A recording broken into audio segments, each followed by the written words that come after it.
Les mystères douloureux, chapitre 2. Des joies et des allégresses de Marie. Petit 1. Excellence et grandeur de ces allégresses. Aucune langue ici-bas ne pourra dire les allégresses et les joies de la Vierge Marie. Aucune raison, jamais, ne pourra comprendre l'abondance de ses jouissances de Vierge, la grandeur de ses consolations de mère. Car plus l'infusion de la grâce est abondante, plus aussi le don de l'allégresse est nombreux. De même, plus les visites de Dieu sont fréquentes, et plus aussi le désir et l'amour sont ardents. Imitez donc vous aussi la mère du Sauveur, afin d'être comptés au nombre de ses enfants. Cherchez de même avec attention à marcher sur les pas de Marie au chemin des vertus, afin de parvenir à la gloire avec elle. Petit 2. Comment nous pouvons y participer? Ayez grande douleur pour vos tiédeurs passées, pour vos défauts, hélas, non encore domptés. Priez ensuite, afin que toutes les créatures glorifient le Seigneur et observent ses lois. Enfin, remerciez pour les divins bienfaits accordés par la voix de la Mère de Dieu. Rendez-lui tout honneur et toute révérence, car si la loi naturelle oblige les enfants à aimer notre mère selon la chair, combien plus devons-nous témoigner d'affection et montrer de tendresse à la Mère de grâce? C'est un devoir d'aimer entre toutes les mères et celle qui est à la fois la Mère de Dieu, la Mère de l'Église et notre propre mère. Petit 3.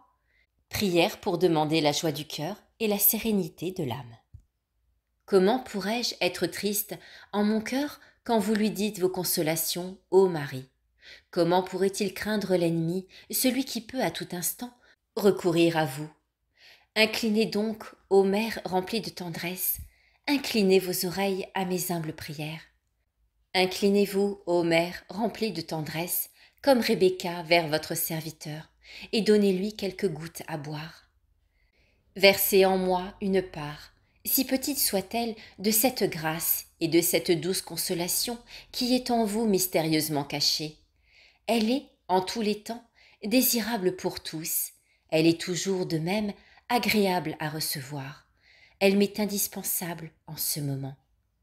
La goutte la plus légère instillée sur mes lèvres par vous, ô Marie, m'apparaît si puissante à la fois et si grande en son excellence que tous les plaisirs en dehors d'elle ici-bas semblent vils, sans valeur et pareils au néant. Les dévotes oraisons, chapitre 3. Homélie, des joies et des réjouissances chrétiennes. La joie est un sentiment qui agrandit le cœur et le fait battre avec plus de force. La joie dilate, exalte et magnifie. La tristesse, au contraire, resserre et diminue la vie.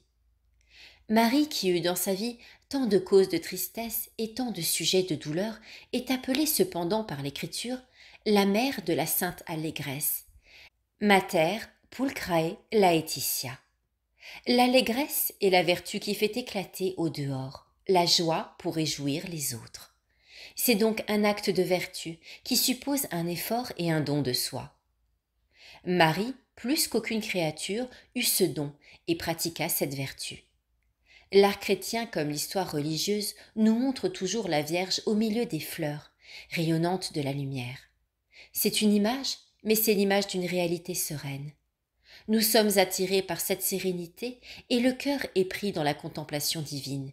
Aussi demandons-nous comme une grâce la joie et l'allégresse du cœur pour les traduire au dehors par les réjouissances chrétiennes qui dilatent les âmes. Méditation du bon caractère. Le caractère se forme comme se forme toute habitude de vertu. Avoir un bon caractère, c'est être sur le chemin de la perfection. Le bon caractère est tout d'abord caractère, c'est-à-dire ferme et stable, et non point changeant et variable. Il est, en second lieu, bon, ce qui veut dire délectable aux autres. Seuls les gens qui respirent la joie ont un bon caractère. Les gens qui rechignent en tout, comme dit le langage courant, ne sont jamais d'un caractère agréable. Ils sont à charge aux autres et à eux-mêmes. Formez votre caractère pour qu'il soit stable, polissez-le pour qu'il soit doux, matez-le pour qu'il soit serviable. Vous serez alors à l'image de Marie, exultante de joie et magnifiant Dieu, dans votre vie de tous les jours. Pratique. Pour former le caractère, il faut souvent savoir le briser, en faisant ce qui plaît le moins. Pensez. Gaude et laetare, Virgo Maria. Réjouissez-vous et soyez dans l'allégresse, ô Marie.